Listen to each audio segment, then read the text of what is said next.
Hey folks, here at OS Reviews. You're watching our video unboxing and first impressions of the Playster Combo Box. This is a hardware set that includes a 8-inch Android tablet and also a pair of on-your-cell headphones that's valued at around $250, and it comes for free if you order 1 year of Playster service.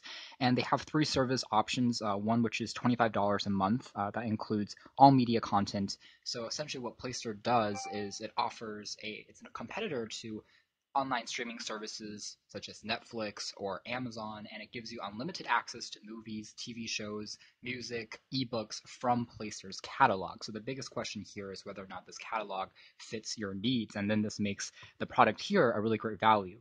There's also a family plan option if you want to add another device. So taking a closer look at the packaging of the box here, you just have to pay $10 for the shipping, and again, if you order a 1-year subscription, you get this for free.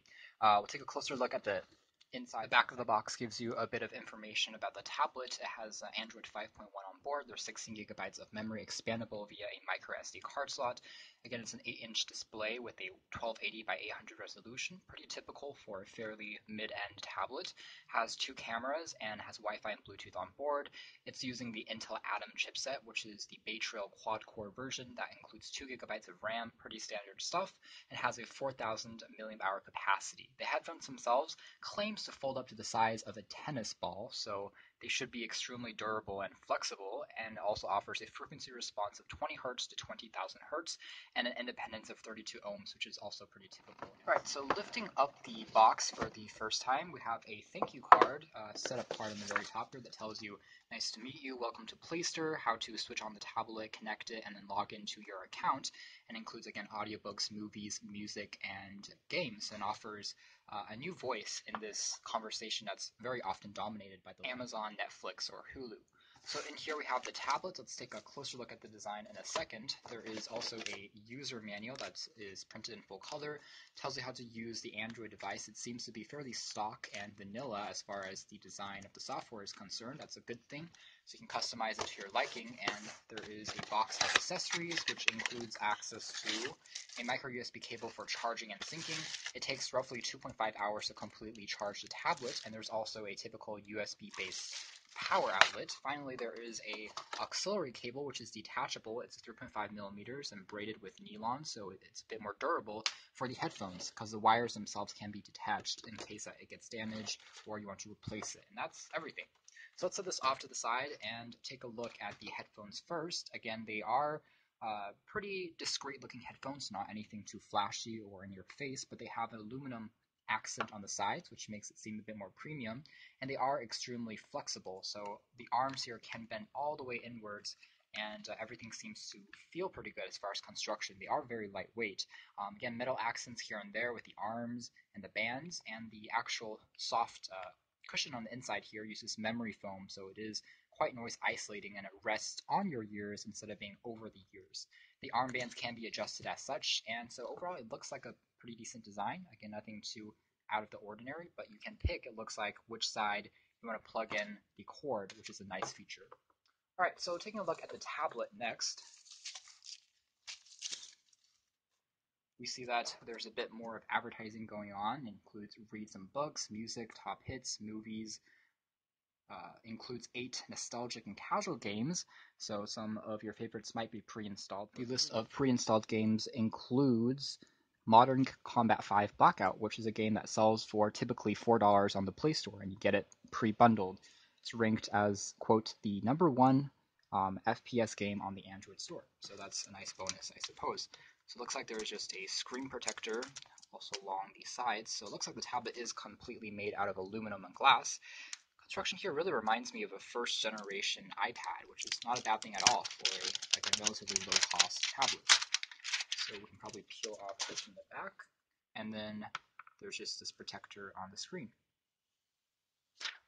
And that's it. So the screen itself is, again, a glossy one, so pretty standard. There's a front-facing camera for video chatting, Skype. It is fairly slim, and there's access to the aforementioned micro SD card slot. The back, which houses the 5-megapixel camera, also has this antenna part made out of plastic, again, very similar to the first-gen iPad. The Playster logo embedded on the aluminum back, as well as the software keys for power switch, as well as volume controls located on the sides. So it's all fairly tactile, responsive, and easy to get set up for the first time. There's also a speaker which is unfortunately mounted on the back, but you can see the placement. And finally, the front here just features a home key, what looks like on the very bottom. Looks like it's booting up for the first time as well. So the construction quality is actually pretty good. Again, reminds me quite a bit of a Apple product with the build, and that's pretty nice. This is what the first boot up is like. We'll take a quick look at that and then leave you as we dive deeper and come out with a more comprehensive review very soon. So again, it's running on an Intel Atom Bay Trail quad-core processor, which is also found on lower-end Windows tablets. So it's a pretty nice, tried and tested chipset. All right, so we've booted up, and it's just the typical experience that you might see from 5.0 Lollipop without the typical gestures. Slide down for changing the brightness of the screen. There is a proximity sensor for Wi-Fi, Bluetooth, casting the screen wirelessly, and you can see that there are a few preloaded apps from Play Store, of course, that launches into their service very quickly. All your Play services is also located here in this folder, along with Google services next to it, and also a few document services for productivity needs. If we go into the full drawer, we can also see some more of the applications, including Modern Combat 5, that has been pre-installed as advertised. A few quick things I want to mention. The screen itself is IPS, and it's fairly impressive as far as the viewing goes from a first impressions perspective. You can see there is the accelerometer and Bluetooth on board. And finally, there's actually a pre-installed screen protector. If you look very closely on the edges here, it's actually been protected already, which is nice. So it's going to prevent it from scratches for the first time. And on the very top, there's also a micro HDMI along with a micro USB port for charging and syncing with a computer. So pretty standard, and you can definitely connect this using hardware to an external monitor of your liking. So anyways, that's been our quick video first look and first impressions of the Playster Combo Box. It's again a package that you can pick up if you're considering Playster's very interesting unlimited media consumption service. And we'll, of course, come out with a more complete review soon, so be sure to stay tuned for that. Thanks for watching this video unboxing and first impressions here at OS Reviews. This has been the Playster Combo Box.